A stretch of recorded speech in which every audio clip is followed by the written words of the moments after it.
Hello everyone and welcome to a new edition of the Winging It podcast. Today we're going to be looking at the silly season and who we think is going to be lining up on the 2021 grid in Melbourne. Hopefully we'll get there this year. It's the first weekend without F1 since it started. So how are you guys feeling? I'm with Freddie and Nigel. So how are you guys feeling? Yeah, I'm doing good. F1's back, and that's brilliant. It's been an interesting fight at the front, hasn't it? Yeah, well, not really, but in the midfield it's been good. And yeah, I've been all right. I've had a haircut, so now I've got the shortest hair out of us three, so that's great. Looking amazing. Yeah, we've been alternating through haircuts. So it's Freddie's turn next week. Turn up with new hair. I like it long. Yeah, so do I. Stop it. Well, this has been a weird start. But firstly, just to mention that we have a Twitter account. Finally, we've set one up. It is at Winging It F1. So we would greatly appreciate it if you could give that a follow. We'll be posting our updates from that and little clips from each podcast for you to listen. So yeah, please give that a follow. But we'll move on.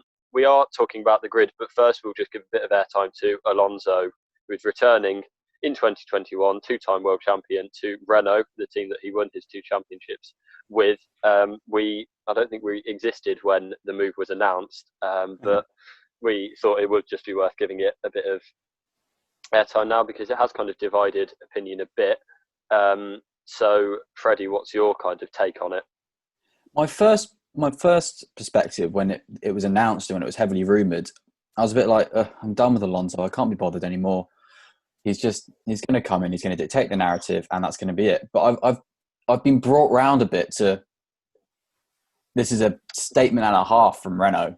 I mean, like they've lost one big driver, and they could have easily just gone, "Oh well, we've lost Ricciardo. Let's put in Joe or Lundgaard or someone, whoever does well in Formula 2, and then just see how it goes, and that's it." And it's not really a big statement from them for the future of the sport, but signing Alonso is a good way of them going, yeah, we're here, we want to compete. Don't have any worries about us leaving. We're going to sign one of the absolute best drivers in the world right now and the past 20 years. And I think that's really good from Renault. I think they want to maximise their performance, and they've done that by hiring Alonso.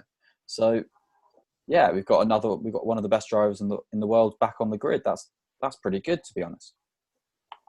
Yeah, for me, the biggest argument that I've seen against Alonso's return is his speed, which is something I don't really get because in 2018 he out-qualified Stoffel Van Dorn, his teammate, in every single race. It was 21-0. And some might say, oh, that was 2 years ago. Well, last year he won Daytona and he won Le Mans. And his stint at Daytona and his night stint at Le Mans, I think it was last year or the previous year, he's won it 2 times, of course. They were absolutely exceptional. 2 of the best stints I have ever seen. And then if you think esports is like a realistic thing, I guess, Alonso has been amazing in that as well. So I don't think speed is going to be a problem. Of course, I might be wrong, but for what we've seen so far in the last 2 or 3 years, Le Mans, Daytona, dominating his teammate in his final year in F1 in 2018, speed shouldn't be a problem. He's also got experience as well. He's got bags of it, which is something that an F2 rookie wouldn't have. And for the new 2022 cars, developing and making sure that you go in the right direction is another key factor. And for F1 teams, they want a superstar as well, especially Renault. It's a manufacturer. They want world championships in a few years, hopefully for them. So then Alonso brings that marketing factor, and in Spain, we've seen how the TV figures and the Spanish Grand Prix has come under threat simply because Alonso left Formula 1 2 years ago. But now he's back. We should see Spain come back again with F1. It should be great again. So that's why I think Alonso coming back is a good thing for F1. It's great for Renault, and he should be right up there once again. Did he win a Dakar stage? I think he did. He did, yeah. I mean, that's just versatility to the next level. Yeah, and Dakar is so tough. Of course, he's got the Indy 500 in August as well. We saw how well he did. Not last year, obviously. We'll ignore that. But 3 years ago, and with McLaren doing pretty well in IndyCar this year as well.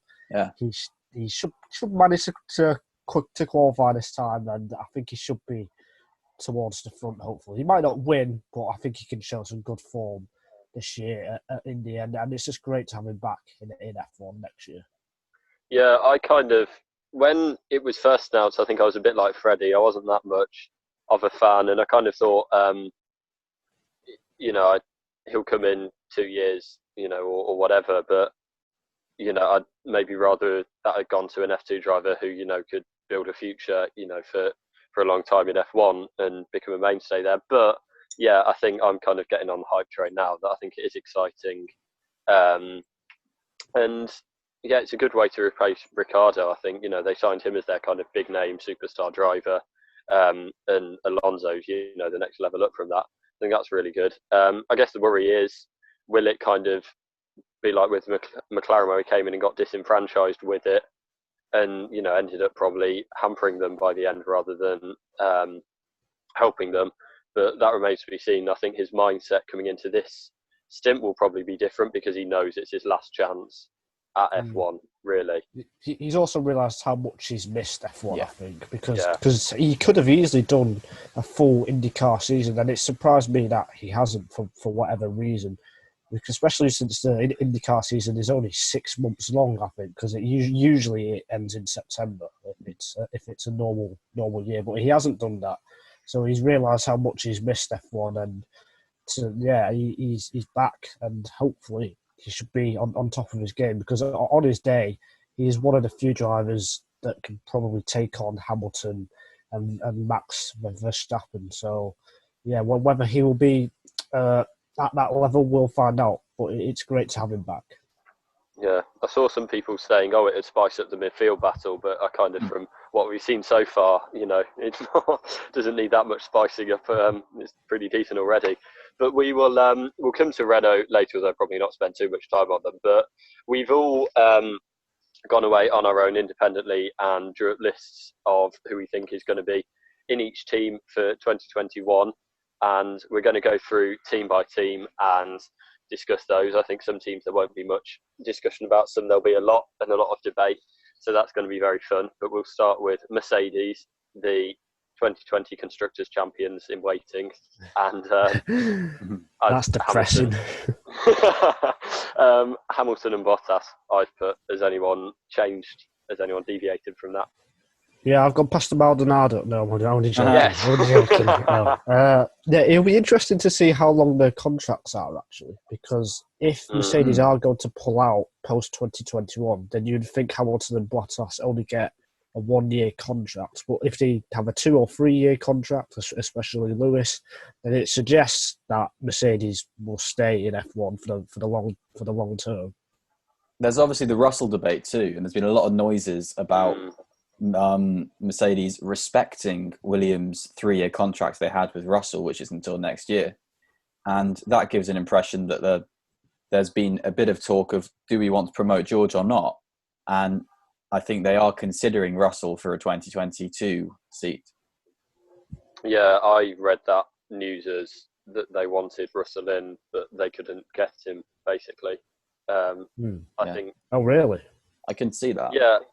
I don't know. That's just kind of what I thought when, as I read it, but, not anything kind of concrete off that. But. For me, I don't see Russell as an upgrade over Bottas. I know that might seem a bit controversial, but Bottas is a really good driver for me. And Russell, yes, he's been doing great against his teammates, but the problem he's had is that he's not been up against someone like, I don't know, Sainz or Ricciardo. Hamilton. He's not been up against or Hamilton. He's not been up against a big name. He was his teammate last year. I completely forgot. Kubica. Yeah, Kubica. I forgot. That's how bad it is. But yeah, so I think Russell just has to be careful. He can't do any more other than beat his teammate.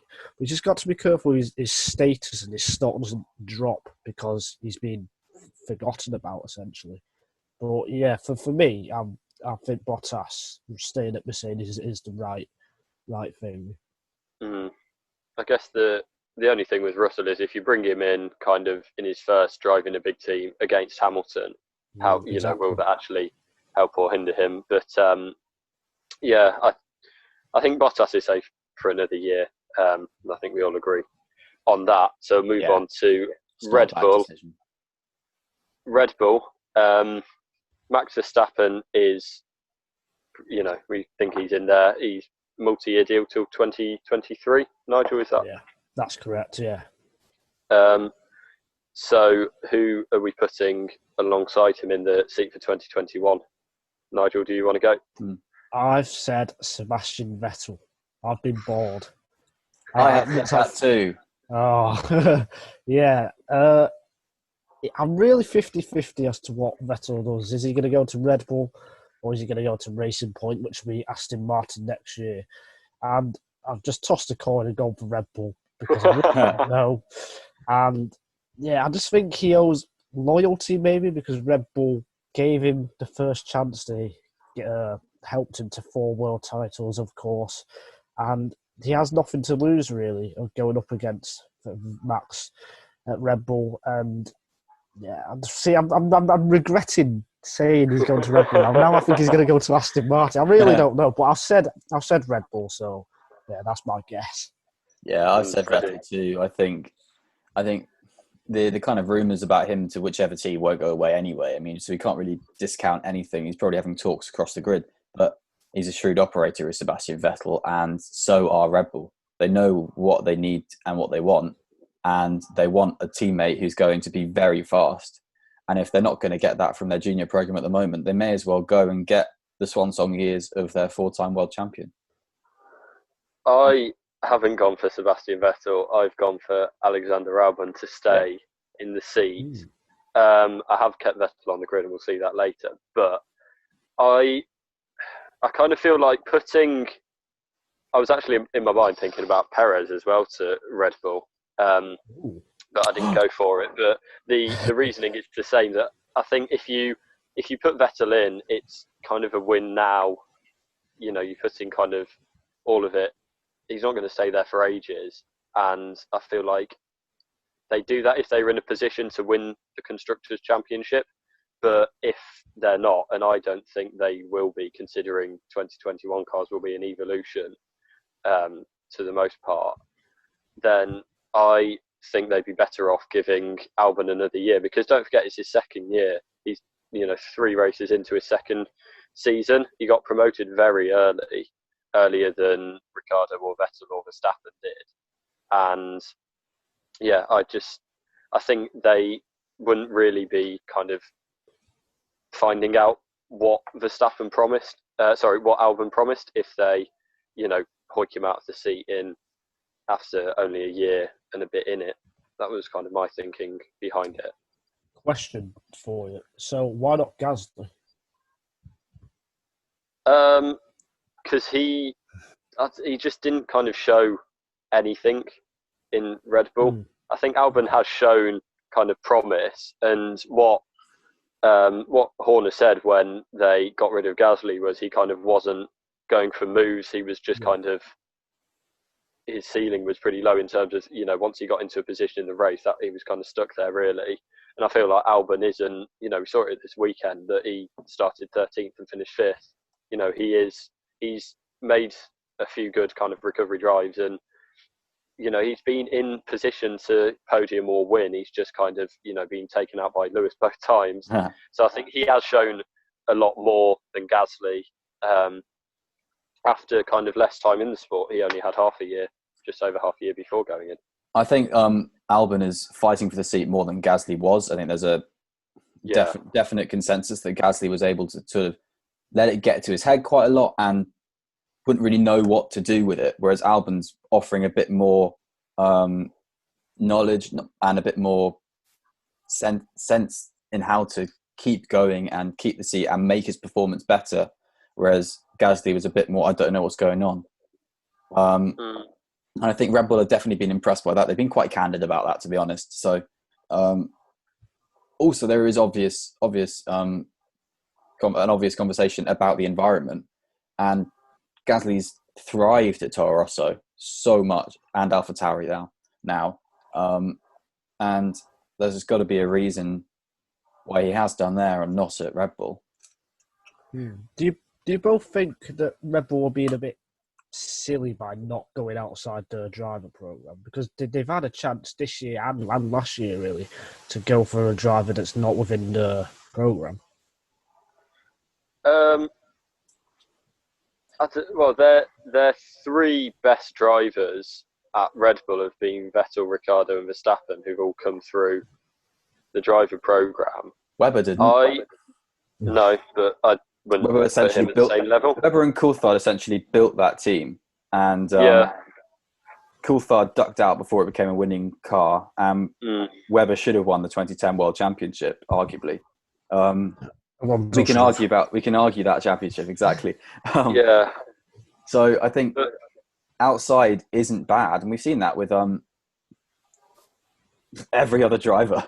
I guess it's also what their aim is in the sport, whether it's kind of cheaper, to prove that their model kind of works, and it does. From what other teams are trying to follow that less successfully.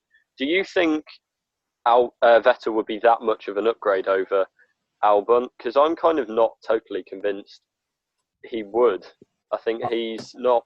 He struggled against Leclerc. He struggled against Ricciardo when they were together, and he's kind of wheel to wheel. He's not proved himself great. Kind of. I don't think he has struggled against Leclerc, to be honest. I think last year they were evenly matched, and I can't really say who was better. Vettel's race pace is very, very strong, and over in qualifying as well, he's a match for Charles at Ferrari. So for me, I think just general raw pace, I think he will be an upgrade over Albon. And in how to operate as a driver in a high class team at the front of Formula One, he also has done that since 2009. He's not. You could argue this year is not because of Ferrari's position, but they're still controlling themselves like a top team. They're still going to act like a top team. So he is still a top team driver, and he's won world championships and won races up until last year to prove that he knows how to do it and has been there, done that, got the t-shirt, which Albon hasn't. Yeah, I don't see Albon being a top driver. That's my problem. Whereas Vettel has been a top driver. He might not be as good as he was, but I still think he's very, very good. And if you gave me to say a top 10 list of who's the best drivers on the grid, I would definitely have Vettel quite a few places above Albon. Yeah, I think it's probably. I think it's more of a I think it's more of a gut feeling for me. I've not really got much to back it up, which is great. But I feel like even if he is an upgrade, kind of the probably having to pay him more and all of the risk of how kind of committed will he be potentially, because I'm just kind of not sure he would be an amazing upgrade over Albon, but we'll see. And I think it would be a great kind of story for him to go back to Red Bull and see how that turns out. And then we move on to McLaren. Probably won't spend as much time. Just on Red Bull, I do think that will be the kind of, in mine anyway, that was kind of the big domino that I was trying to work out how that fell. And then that kind of set off quite a few other decisions that I made, but that was the one that I worked out first. But moving on to McLaren, probably won't talk about them for too long because they've got Lando Norris and Daniel Ricciardo under contract till 2022. Anything quality lineup? Yeah. Anything else to add? Well, I think Ricciardo initially wanted to go to Ferrari, didn't he? But seeing how Ferrari is now, going to McLaren might have been a wise choice because McLaren look like they're on the up, especially with Mercedes engines coming into the team next year. So Ricardo and Norris is a great lineup, and yeah, I think McLaren have got something special coming within the next few years. I think Ricardo's going to have his work cut out with Norris as well. Norris is a fantastic little driver, and he's come out of the blocks this year so well. And I think people were a bit unfair on him last year. I think he had a brilliant rookie season in Formula One, and he was hampered by a lack of confidence, a bit of reliability, and just the experience of his teammate who was in his fifth season in Formula One last year. And he outqualified Sainz, so he's got immense pace already, which is just going to develop. And then he's figured out a lot of how to race in Formula One. And I think Ricciardo and him are going to be one of the strongest driver pairings on the grid. I did see something, I can't remember if it was from the race or Autosport, about McLaren with their move to Mercedes engines. They're going to kind of have to use a lot of their development tokens to just kind of fit in, to just adapt the car to that, and that will probably hamper how much they can actually develop in other areas. So, I don't know kind of too much about that, but that's just something to note. But yeah, I think quality driver lineup. I also thought Lando taking apart the car and packing up last week in Hungary was just such a quality. It kind of goes against all of the stereotypes of F1 drivers that you see now. And I just thought that was a really quality image. You had Ricciardo and Verstappen on their private jet back to Monaco. Yeah, and then you had Lando Norris sitting in the team packed down kit, with a screwdriver underneath his car, taking apart where it was pedals, and just good on him. What an absolute guy! That's what you can really say. I also thought Verstappen's tweet saying, "I thought I'd give my mate a lift home" was quite. I thought that was quite quality as well. But yeah, and Norris, I agree. He probably didn't have the best luck last season, but he's really kicked on this season. Yeah, Nigel, have you got anything to add? It'll be interesting to see who comes out on top, because if Norris can beat Ricciardo, his stock is going to rise massively, and there's going to be big things for him in the future. So yeah, I look at the lineup and I really don't know who will beat the other driver. I think they're going to be quite equal. I think it'll be like Vettel and Leclerc at Ferrari. So yeah, it's a great lineup, and if one driver can beat the other, then it's going to do like massive things for them in the future. Zach Brown is buzzing, isn't he? Yeah, he's absolutely having a ball in that team at the moment. I mean, he came in 2016 and was a bit like, we've got to police Fernando, and now he's just like, look at this, we're doing this on our own. We don't need a mega driver. We've got our own driver with Lando Norris, who was his signing to the team. He's not left over from Ron Dennis. With all his signings to the team, and now bring the team forward. And he's played a bit of a long game, and it's working out for him. And now he's got Ricciardo to come, and he's convinced Ricciardo so they offered him a seat, I think, for 2019. Ricciardo said no, went to Renault, which on 2018 form, fair. Yeah. But they obviously viewed him as a significant replacement to Alonso, which is high praise.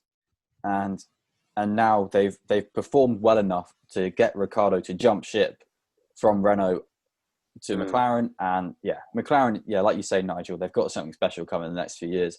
They're a team who has needed to have a turnaround, and they have. Yeah, I also just think I mentioned it before, but when they swapped drivers in the Styrian Grand Prix, that just kind of, to me, showed how harmonious the team is. But Carlos did it. I think he let Norris have the DRS and kind of did it in the optimum place. He didn't try and disrupt his lap at all. And, it worked out for both drivers. But I just think that moment just showed for me how well they're doing. Snap prediction of who will come out on top out of Norris and Ricciardo. Go. Ricciardo. Ricciardo. Seeing how he obliterated Hulkenberg. Go Norris. Partly to change it up. That's fair enough. I think will we ever look back at that prediction? In 2 years? No, we will not. I'll probably change it by January next year. Anyway. Aston Martin, currently racing point, but next year they are getting taken over by Aston Martin. Yes. And officially they've got contracted drivers. They've got Stroll contracted until the end of 2021, and they have Perez on a multi-year deal till the end of 2022. But it's not looking that simple. I think it was revealed the other day that Perez has an exit clause in his contract, and he said that it'd be obvious, was his quote, who would leave if another driver came in, and he said that he's a father and he'd know what he'd do for his son, or what decision he'd make if his son was in the position. So, who wants to go first on this? Well, Freddie, go on. Well, I think considering Sebastian Vettel is going to Red Bull, he is not going to Aston Martin, because Aston Martin is retaining their lineup of Sergio Perez and Lance Stroll. That's what I've said. After all this, they're just going to stick with their lineup. Yeah. I have put Vettel. I've put Vettel going in place of Sergio Perez. Mm-hmm. Partly, yeah, as I say, Red Bull was kind of the big domino to fall, and once I kind of thought about that, then Aston Martin was the, obvious landing spot for Vettel. And I think if he would come in, given what I think up until I'd seen Perez's comments, I was kind of leaning towards, I was pretty 50-50 about who would go, possibly leaning towards Stroll. But after seeing that, he seemed, without actually saying it, he seemed to be saying that he would be the one leaving from that situation. He seems relatively at peace with it. Yeah. Because in our podcast last week, we were, I think I was definitely a bit sort of final about how we need to see the credibility of this team, and keeping Perez would show the credibility of a works outfit. But then also, if you've got a dad who's going to buy Aston Martin, then he's not going to, he's going to do that. He loves his son.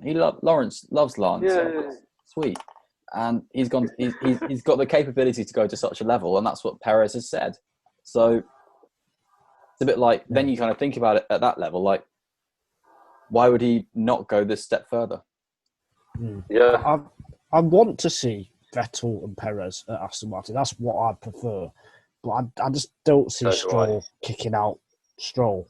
So, it's a tough one. I'm 50-50. I think what we all know is that Vettel will be on the grid next year. He's not going to leave F1. It's just whether he goes to Aston Martin or Red Bull.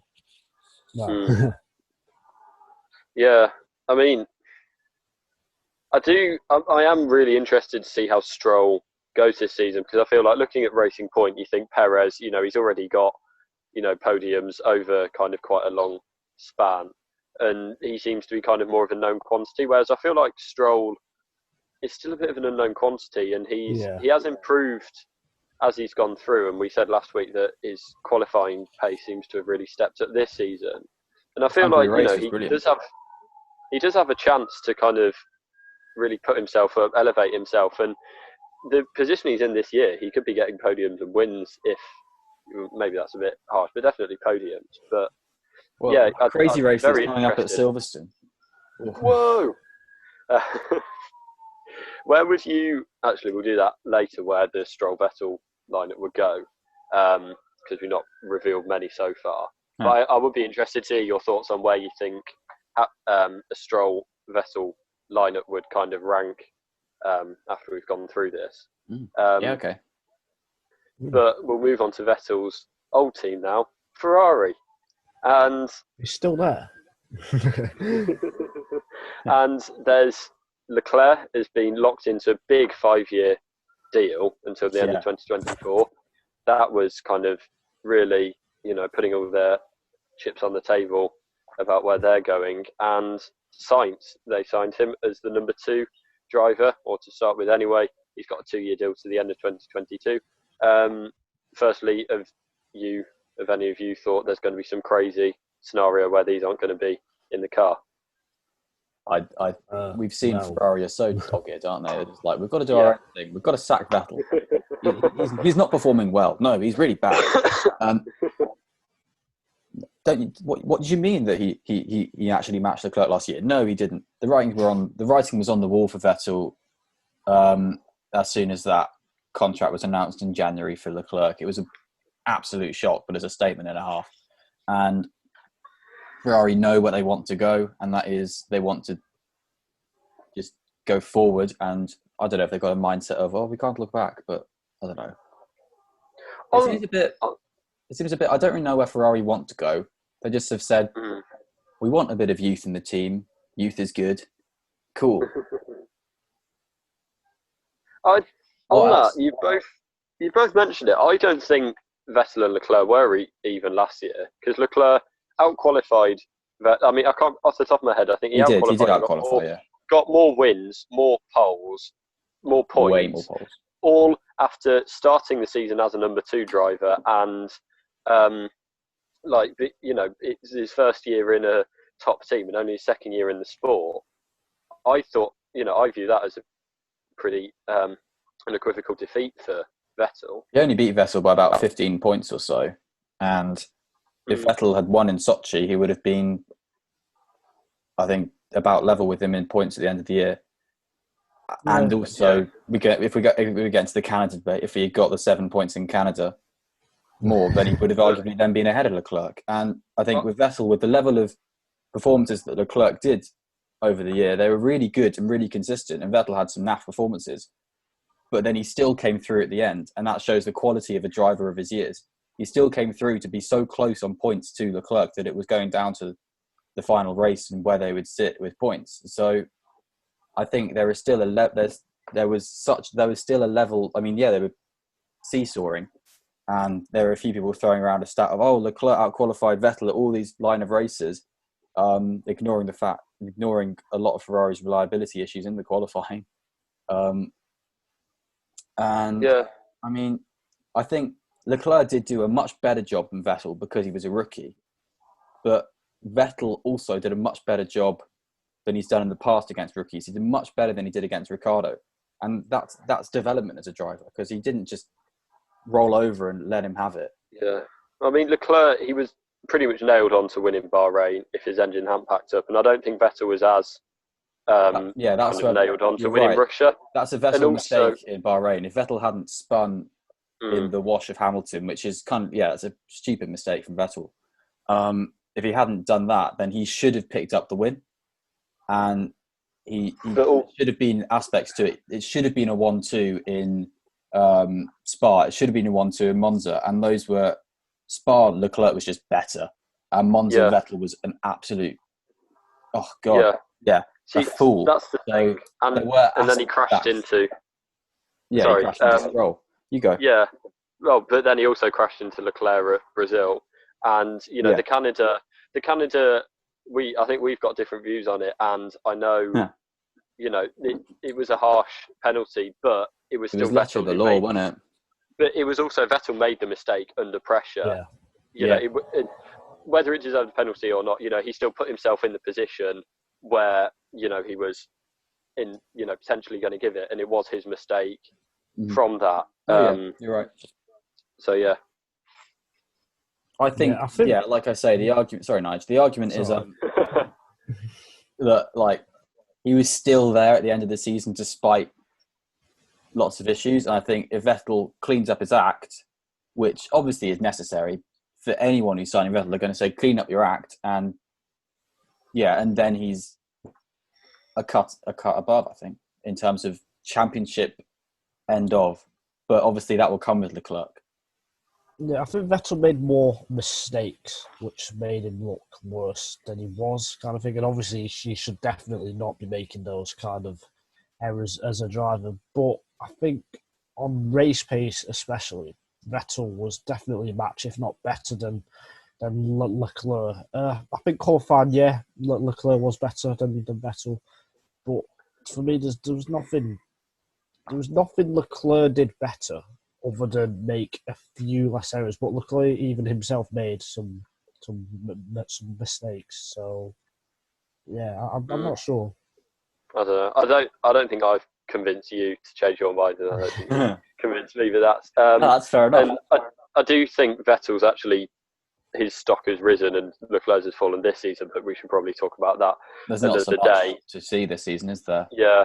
But just quick word on Sainz. Is it a forward move? Is it a sideways move? Is it a backwards move from him? when it was announced, it was a forwards move, and that's what we've got to look at. Now it's a sideways move, but up until July, it was a forwards move for Sainz, and I think it was the right move for him at the time. And I think I'd agree with that. I think in 2022 it will be the right move. So I was surprised that they went for. Well, I was surprised Vettel is leaving Ferrari. Actually, I'm surprised at that. I know that sounds a bit mad, but for me, I thought he would stay, especially before the season had even started. Because what if Vettel turned out to perform better than Leclerc this year? Then you might as well keep him. Sainz at Ferrari, I think that's a good move for him. Sideways move, I'd say, if I had to say what type of move it is. But Ferrari could have really gone for quite a few people, couldn't they? But they've decided to go with a young lineup. I think it's the youngest lineup since 1950 something or 60 something. It's an interesting move. I thought Perez would have been a good. That's what I was thinking. Yeah, but I think he really would have regretted his long contract with Racing Point, because at that time when he signed it, like I don't know whether it was October, September last year, and it was such a brilliant deal for Perez that. But you kind of think if he had signed a 1-year contract with an option, then I think Racing Point would be more than happy to let him go to Ferrari, because they understand Otmar Safnauer is such a quality principal. He would understand that Perez would want to go there, and I think Perez would have been a handy driver there. I was convinced he was going to go there a couple of years ago, but he didn't. They kept Raikkonen, really, believe it or not. Yeah, I'd love to talk about Ferrari more, but we have to move on time-wise. We've been going on for ages. Yeah, especially for a lineup that's set in stone. So we're halfway through the teams now, and just want to say to our listeners and watchers, give us your thoughts. You can tweet us at WingingItF1. If you're watching on YouTube, you can do the comment section, or if you're particularly enraged at one of us for something we said, then you can at us at Twitter. So mine is at AdamDickinson01. Mine is at Nigel C. Journo. And I am Fred Coates 1999. So yeah, we'd love to hear what your thoughts are on the driving market, because there's so many ways it could go. So yeah, give us a comment there. We really appreciate it. But we'll move on now to Renault. I wonder how many comments we're going to get. None. So my mum. I'll comment, Adam. I'll do it. So Renault, they have Ocon until 2021 and Alonso until 2022, plus a 1-year option.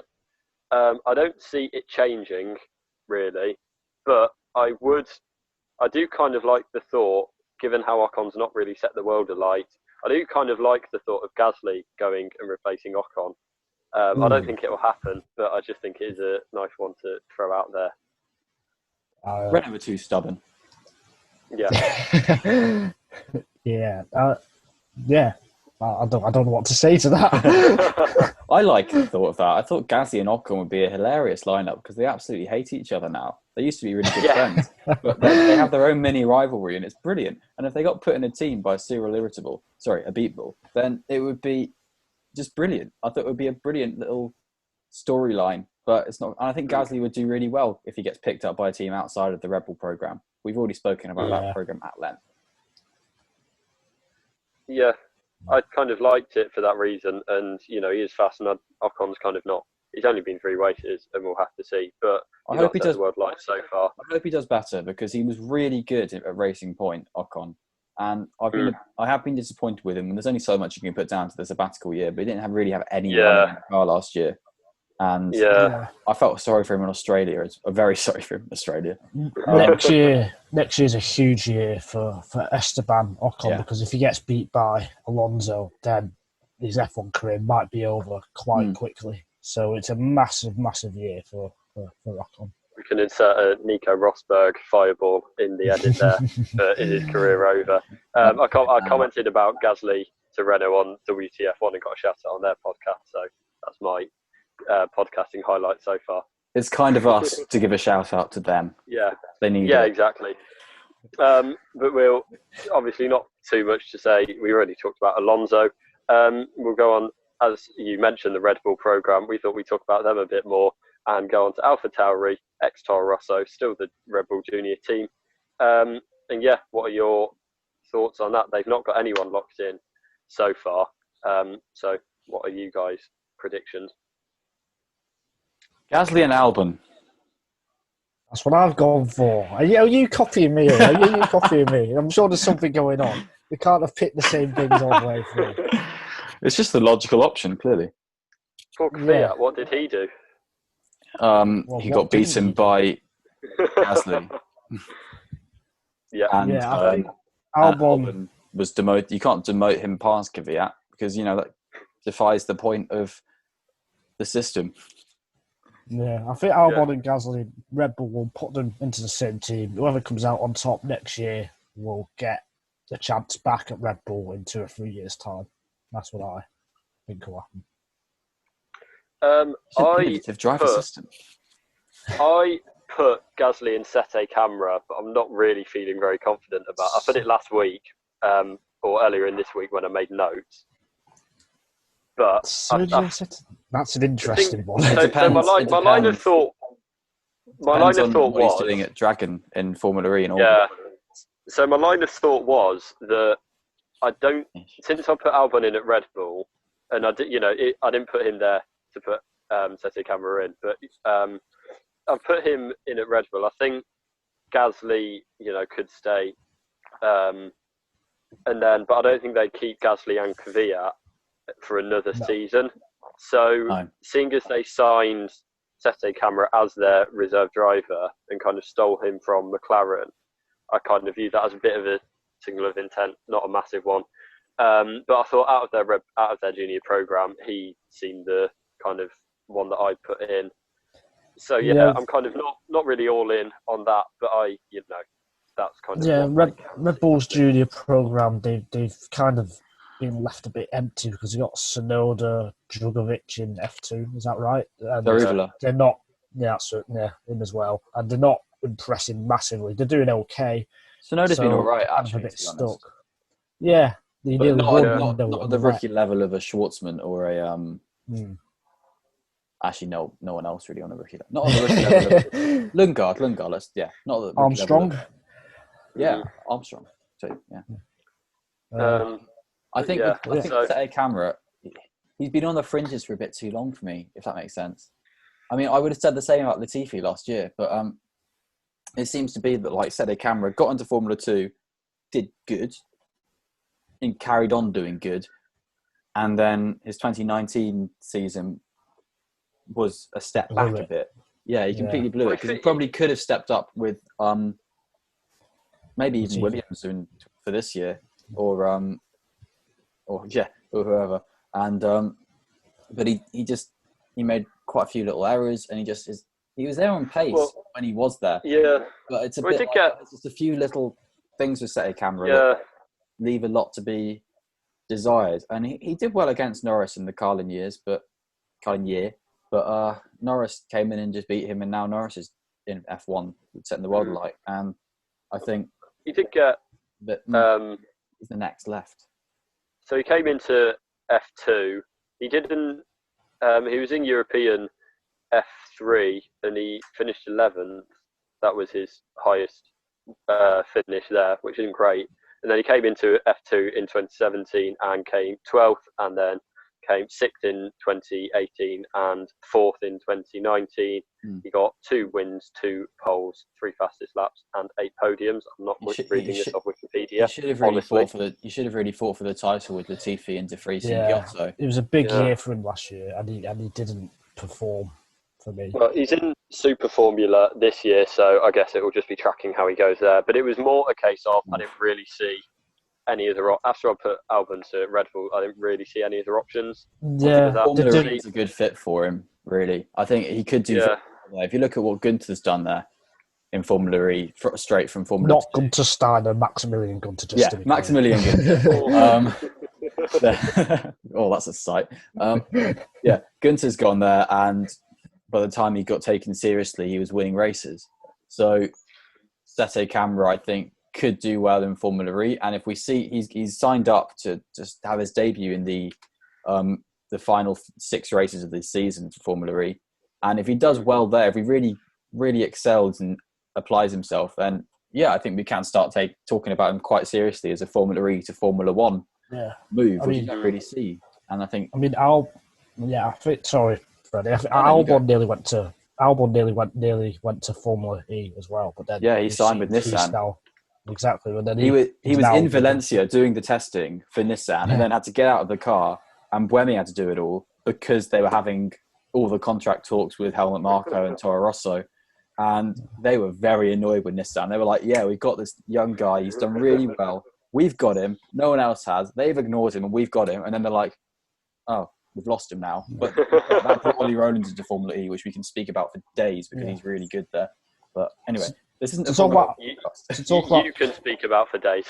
To talk about Sette Camera, if Vettel does go to Racing Point, Red Bull will either have to do what you said, Adam, and go with Sette Camera into AlphaTauri, or they're going to have to go outside of their program shortly.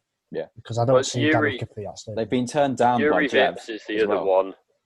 Yuri Vips is the other one that's kind of in the program, but not ready. But so I don't think they've got as much to lose though by putting him in for a season. Yeah. If Albon is signed, it's not like there's anyone else who's really pounding on the door. So if they do put him in for a season and he does perform well, that's great. If he doesn't, they've not really lost too much. So I think that's what I can definitely see it happening, especially if Vettel does go to Racing Point. I could see it happening. I can see it happening. If it did happen, I would really want him to do well because he's a handy guy. He's a good driver, but there's a touch that he's got left. And you do see it with some drivers, is that there's a sort of level they can get to in the junior Formula, but they can really click in Formula One. Yeah. And actually, we spoke about Djokovic. When mentioned him, he didn't do so well in Formula 3, but he had a budget to get to Formula 2, and he won his second race, and he qualified in the front row in the first race, and that's better than he did at all in Formula 3 last year. So some drivers click with other categories. Who knows?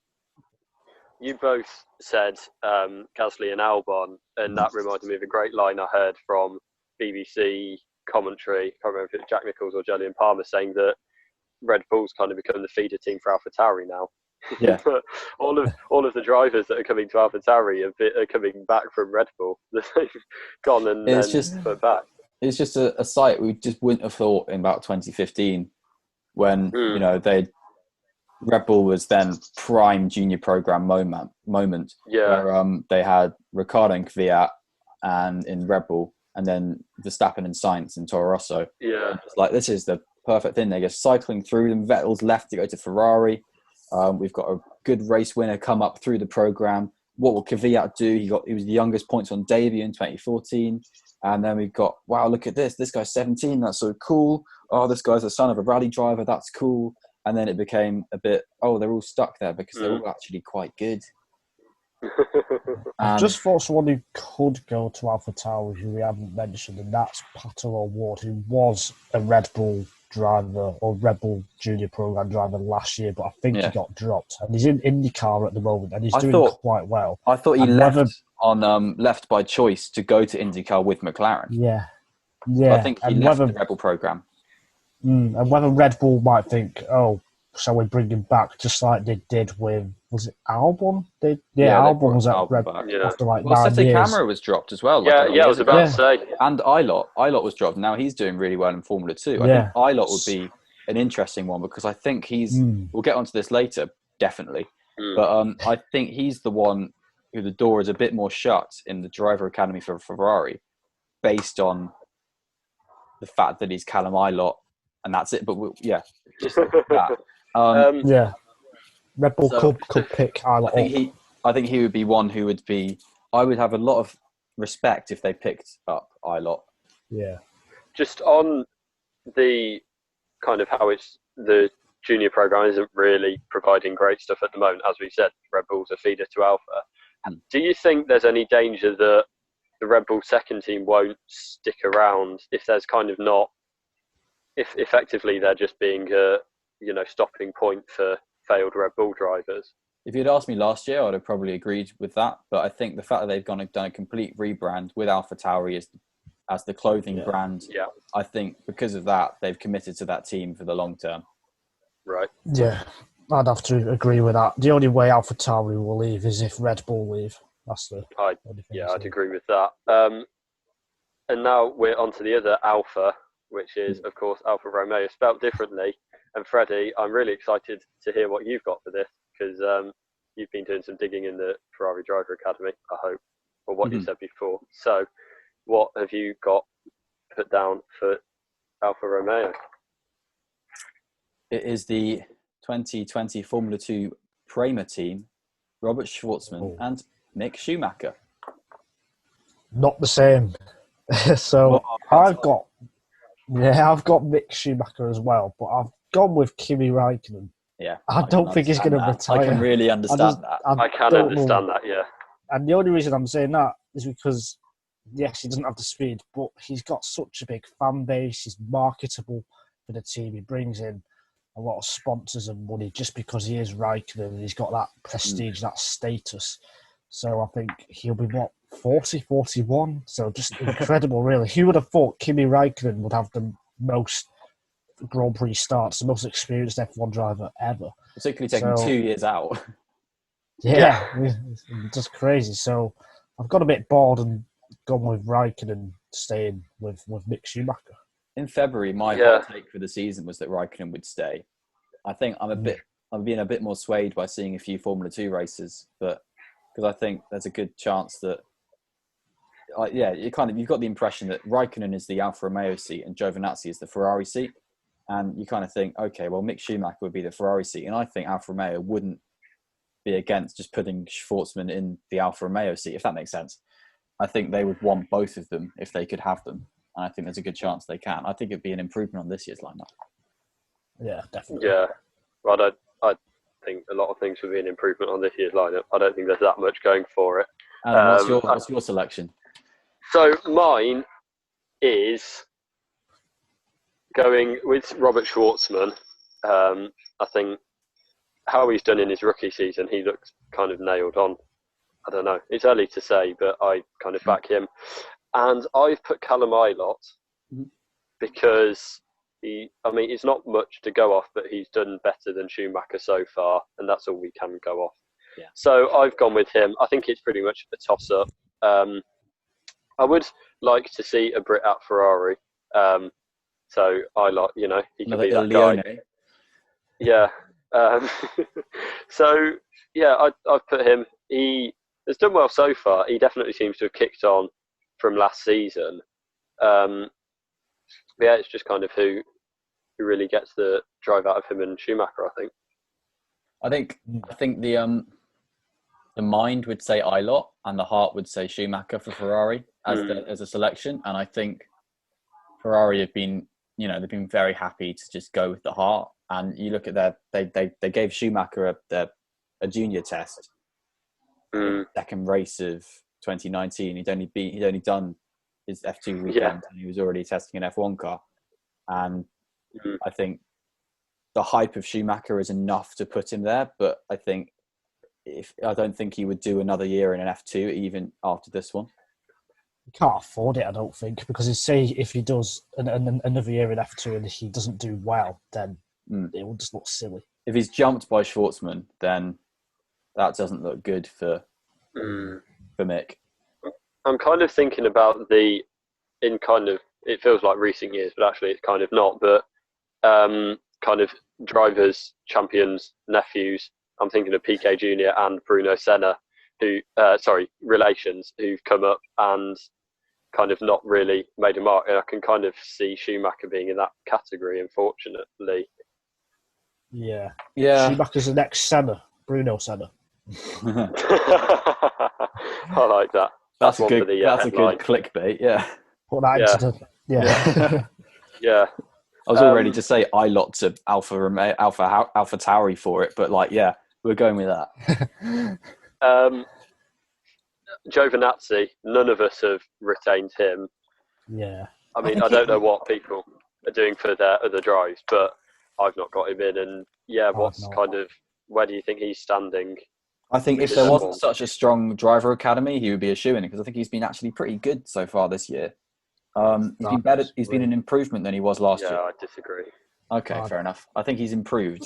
Is all. Against a 39, 40-year-old Raikkonen, he should be beating him for me. And I just don't think he's quite good enough to retain his seat. Unfortunately, he's had his chances as well, and he's still got the rest of this season to prove that he does deserve to be on the grid. But I don't think he's quite there, and it's a shame really because I thought he was really good in GP2 as it was then against Pierre Gasly. I think it was. Yeah, rookie year, he brought the title down to the final race. Yeah, exactly. So I thought he's really good, but he just hasn't been able to show that in F1, unfortunately, and it could be bye-bye to Giovinazzi at the end of this year. Yeah, I mean, he didn't even really seem to be mentioned in the Ferrari debate at all, which is kind of given he's their junior driver. I mean, after Vettel left or was announced as leaving, he kind of was never in there, and yeah, I just don't really see him staying on without that. Yeah. I'd love, Raikkonen coming back for another year. I can definitely see that happening. I agree with you, Nigel, in that I kind of think Giovinazzi's left a bit on the table. And you look at his F2 season, you think, wow, this guy's brilliant. He's been able to show where he is now. And then it's a bit like, he could do better, and it seems to be everything's a small victory. It's like, oh yeah, he out-qualified. And it's like, yeah, he's doing a bit better than last year. But you're right, it is against Raikkonen, who he should really be. He should be on top. Because we saw Raikkonen at Ferrari, and he was okay. I mean, he won once, which says it all, really. He should be winning more than one race, considering the car he had in 2018 and 2017. Yeah. Giovinazzi would have needed a Leclerc season at Sauber, now Alfa Romeo, to kind of... That was what... If he'd had that, he could have been in the conversation. But, crucially, he didn't. Yeah, right. To be fair. Yeah. Got 2 teams to go. Haas is the first one. They scored their first point last week with Magnussen finishing 10th despite a late penalty. They didn't. Oh, did he still get points? They got 10. He got a 10-second penalty, which dropped him behind Sainz, but he did get. Leclerc just dropped off so much. Yeah, wow. I'm glad. Kind of, it's nice for them to get points. I'm glad they got a point because that's going to tide them over, really. Yeah, and I do like Magnussen. I think he's kind of pretty solid driver, but he's tidied himself up a bit. Yeah, he was hairy in 20. He showed promise in his first year. He was a bit hairy, and I think it would be nice if he'd been kept on with Jenson Button, but obviously Alonso. And I think he did very well in 2016 with the dog of a Renault, but it was still not amazing because by the end of the season he was comfortably beaten by Palmer. But then once he got to Haas, he really found his footing, and he's just developed as a driver quite a lot, I think, K-Mag. Yeah, he's kind of quietly developing. I heard it is beyond the grid. He said he kind of thought it was between him and Button to be kept on, and he thought he would be because he'd had the better season. And from what he was talking to people in McLaren, he thought he was going to be that, and it kind of came down to a vote or something like that between, Ron Dennis was on one side and the board was on the other, or it was kind of that. Yeah, type that scenario. happens quite a lot. The board were financially loving Button, wasn't it? Yeah, so he kind of thought he'd get kept on and didn't. So, but yeah, I do. I think he's kind of quietly doing well, and he's doing better than Grosjean, definitely. So I'm keeping him on in my Haas lineup. Yeah, me. Yeah. And I'm partnering him. Oh no, Nigel, you. Oh, yeah, I've got Magnussen in my lineup as well, alongside Robert Schwartzman. Ooh. That's my lineup for Haas. Adam, I've got Sergio Perez. Ooh. I've got Daniel Kvyat. Oh, wow. Oh. I don't even know what to say. He kept quiet when we were discussing AlphaTauri. And I said, what's happened to Kvyat, Freddie? I don't know. But yeah, I mean, who wants to go first, kind of discussing their thought process? Well, I think, for the last 2 years, I've thought Grosjean and Magnussen, there would be some kind of change, but there hasn't. So surely this year, there hasn't. There has to be a change. I'm sorry about Adam, ladies and gentlemen. We will discipline him accordingly. Carry on. Forgot what I was going to say. Yeah, I thought there would be a change of lineup, basically. And surely something has to happen because the driver lineup can be improved. If you look at Renault, McLaren, the driver lineup that they've got, Haas is lacking quite a bit compared to them. So I think they have to do something. I agree. I think they have to do something, and I still think they're in the boat if they want a driver with a bit of experience. And Kvyat comes as a driver who was a development driver for Ferrari, and I think if he's dropped by Red Bull, I think Haas would pick him up. I think they would rather take a driver who's proven to be a solid performer, got the podiums, can drive to get points pretty well. And I think that's what Haas wants as a driver, which is why they've kept on Grosjean. But if Kvyat's being beaten by Gasly, why would Ferrari want to pick him up, knowing that he's not as good as Gasly or Albon? You see, this relies on Kvyat being, a decent match for Gasly. I mean, of course, Kvyat's only been shuffled out because Vettel's come to Red Bull. And that's just shuffled Albon down to AlphaTauri. And because Gasly was slightly better than Kvyat this year, albeit with Kvyat having some fairly bad engine trouble in Mugello and Portimao at the end of the season. So Kvyat's been a bit hard done by, I think. As have picked him up. Wow. Yeah, I'd agree with that they have to do something. And I'd kind of, a lot of the things that Freddie, you said about Kvyat, I've kind of done that, but gone a bit higher with Perez because he is, in mine, he's not attached to a team. It's not kind of, it's not going to be in a Ferrari sponsored seat or anything like that, but he brings his own money, which is what they're looking for. Yeah. And yeah, I think it would definitely be a backward step for Perez, but he'd stay on the grid. And if he, I think that would be quite a tidy lineup, Magnussen and Perez. And if he can, definitely, stay sharp at the team, then he can look out for kind of more seats opening up the next year. So yeah, that's what I'd go for. The only thing stopping me from having Perez at Haas is because of the American-Mexican relations. I'm not sure that's going to go down well. I'm not sure that's going to go down well, but that's the only thing that's stopping me. And I think Perez is going to go to the IndyCar possibly. So I don't have Perez on the grid next year. Is Gene Haas a big Republican? Does anyone know? I'm not sure about that. Peter Steiner does not give two hoots about politics. He's just left to do the job, and he will say to Gene Haas, get this guy. He also brings all this money from Carlos Slim, and Gene Haas will be like, brilliant, bring it. Give it to us. We can have more stuff on the car rather than just whatever they've got, Jack and Jones. It doesn't feel like it's kind of America's team, though. Like, I know they're based there, but that doesn't... You've got Haas Hill at Kota. That's it.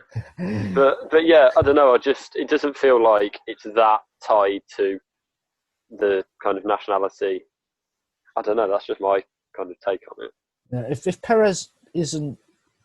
Oh, no, because I said Perez is at Racing Point, haven't I? Why did I say he's going to IndyCar? What am I on about?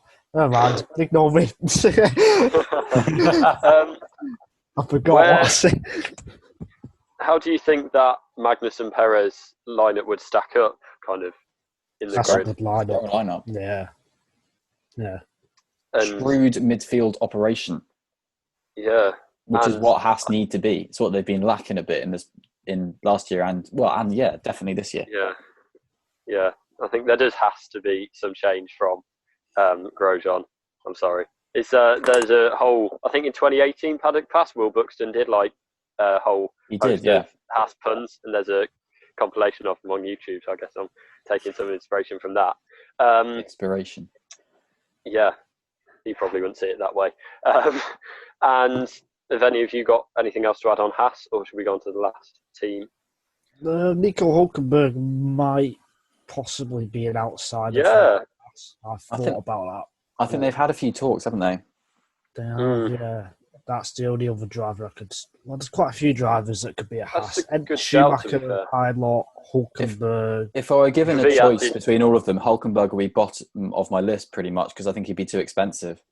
I think with the Ferrari driver academy, you get some cash from Ferrari, presumably. With Perez, you get money from Mexico, and I think Haas really would consider that if it's all on the table for them. Yeah. I mean, will Haas Well, it's going stay to in the Fiat, sport? I mean, there's kind of some question marks over that. I think if Perez came in with an cash influx, that'd definitely help. But do you think there is?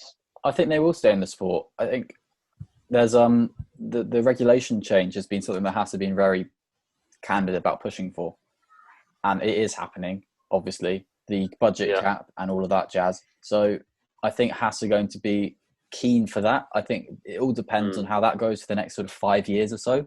But I think they do have a bit of a commitment based on that, unless they're bought out by, I don't know, Campos. Yeah, I'm 50-50 with Haas staying because we haven't heard anything. We're not sure what's happening, what Gene Haas wants to do with the team because it looks like they're not going to succeed in F1 anytime soon. So he might be thinking, what's the point in staying here?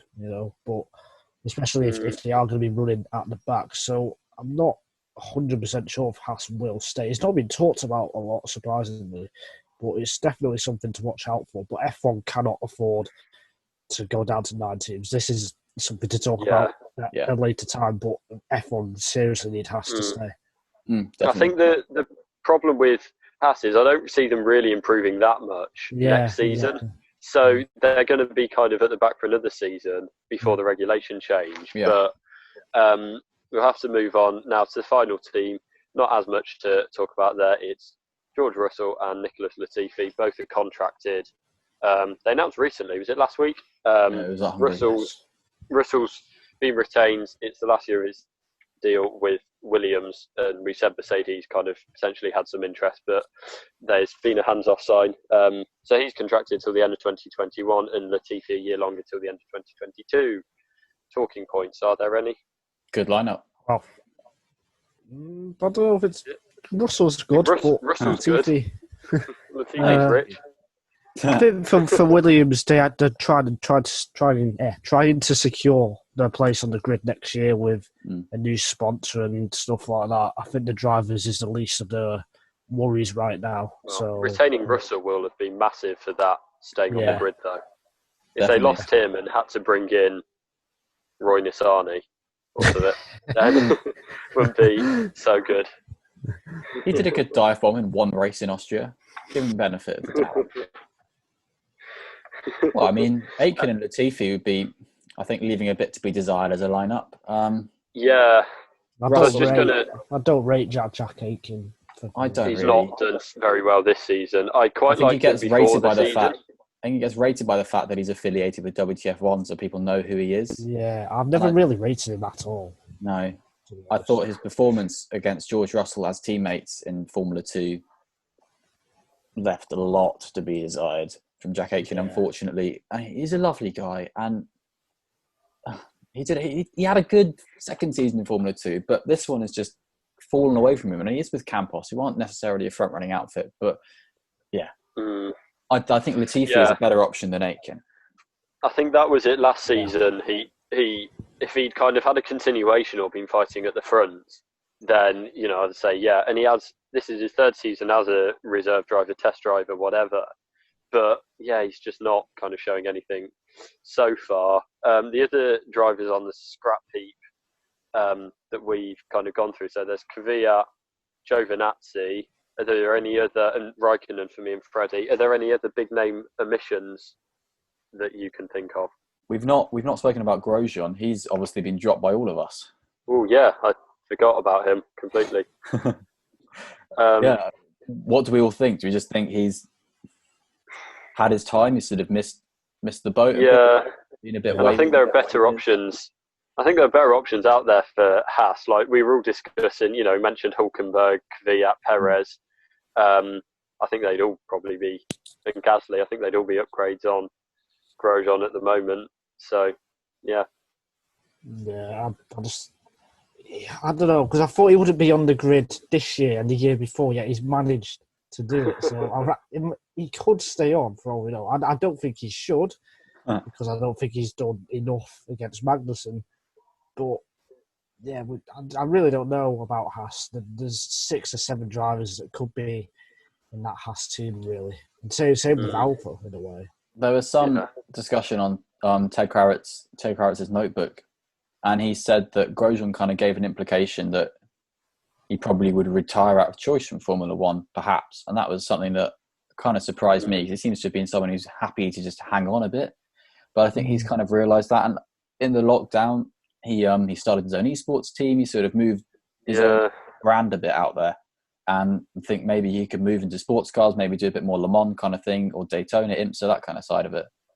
And I wouldn't be surprised if Grosjean does go down that route. I don't think he would do IndyCar. No, I think he's such a safety-conscious driver. Yeah, the ovals. I think some of the F1 drivers, they might be a little bit, worried and maybe even scared, because the IndyCar and ovals is just something else. It's a whole new motorsport. It's just incredible. Jenson Button's been very, very candid about not wanting to do Indy 500 or IndyCar just because it absolutely terrifies him. Yeah, and Grosjean's got children as well. All these guys are good friends with Dan Weldon and Justin Wilson, obviously. Yeah. Yeah. I can't really see another landing spot for Grosjean is the other thing. We've all had driver. That's a big downgrade. We've all had drivers kind of changing. We've all had drivers, swapping teams. You've got Kvyat, I've got Perez, all of that. But I just can't see another landing spot for Grosjean. Yeah, like that. Yeah. Oh well. Yeah. The other driver that's probably just worth touching on a bit is Guan Yu Zhou. Once the Renault seat was announced and he wasn't in it, I feel like that was a big nail in the coffin of his kind of ambition. Certainly there. He's had a kind of tough start. He was on for a win at the Red Bull Ring and then retired. Is there kind of anything to say on him? I think him and Mick Schumacher, and we can talk about F2 maybe in more detail in another episode. Him and Schumacher have had really bad luck, and where they are in the standings doesn't really represent how good they've been. Guan Yu Zhou has kind of been outperformed by the rookies this year, which has surprised me because was it last year? He was top rookie last year. Yeah, so Antoine Hubert award. He's kind of been expected to do really well, and he hasn't been able to do that, which kind of justifies what I was thinking a few weeks ago with Renault opting to choose Alonso over Guan Yu Zhou, because we just didn't know how Zhou would go across this season. And so far, he's not set it on fire like he's needed to, really. Yeah. I don't know. Taking Ocon's seat 2022? No, I don't think he will. But just I think that's on where he puts himself for 2021. Yeah. If he ends up doing another F2 season, it's going to be a little bit. It's a must win. It's a must win if he doesn't win. Yeah, it really is. I think I can really see him going to Formula E. Yeah. I don't know who in place of, because the Formula Sports cars maybe at the moment.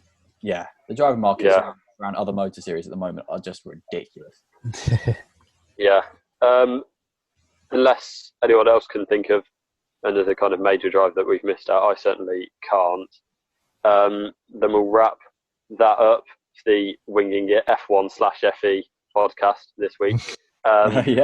but obviously, well. people listening, give us your thoughts. Who do you think's going to go where? Do you disagree with what we've said? Do you agree with what we've said? Are you listening at all? Who knows? But, get at us on Twitter and in the YouTube comments. And we'll be really interested to see all your suggestions. Have you guys got anything to add? Obviously, we'll plug ourselves again. Fred Coates 1999 on Twitter. Nigel C. Journal. Sorry, Adam. It's all right. And I'm at Adam Dickinson 01. And we've also got the Winging It Twitter, which is at Winging It F1. And check us out there. I know. And Freddie, where can you find us, even though you already have found us? Yeah, you've definitely found us already to get to this point. You can find us all over the place. We're on our podcast provider's website, which is Acast. We're on Spotify. We're on iTunes. We're obviously on YouTube.